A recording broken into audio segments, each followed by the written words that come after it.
Вақыт келді қайғы шыны шу көтеді көз алдынан, жан жағын қарамай еске алу уақыт өткенді, көзіңді ашып қасыңда болған көмек берген кім? Әркімдік әртүрлі, бірақ бұда емес мағына. Өмірді бастасаң баста қайтадан, бірақ көнеге тиме. Ол саған жан берген, бұның өзі аз емес, тасыса сенікі емес. Мысал керек болса тыңда жүрекпен, құлақпен емес. Айта кетсем қанша марта анаң күтті сені тілімен. Апта бойы күтіп жүрді уайыммен, тірімін деп айтуға ойланбадың албастым. Ал қинама сені жаратқанды, осы саған тіке мысал. Қанша рет жігіт болды деп қыртынып үйден кетіп, анаңның самайнына ақша жүстірдің сені. Қинама анаңды, ол сені жан деп сүйген. Әкеңде сол ұмытпа, түсіндің бә сен жетіп, оларға үйге келіп кетсең болды. Қуанып қалады бұзық балдармен, жүріп қалмасын дейді. Сонымен сен сақта тек жақындарыңды, сөздерімді ұмытпа, тамақты жыртқанымды.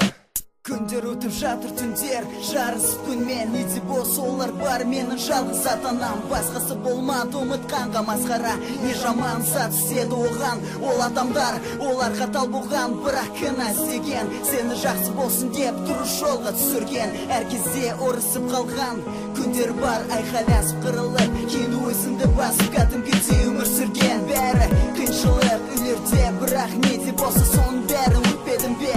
Қаншалықты қиындығын білсем, мен сені түсінем. Шыда болса Құдай сенімен бірге, жақсылық іздек, көзіңді ашып алдына қара. Күш етпесе сұра, ұялма, қазір ұят жоқ, күшіңді жина. Жақсылықтың қолы бол, ата-анаңды сыйла, аяула, құрметте. Жылдар деген өтіп жатыр өмірлік, ештеңе жоқ.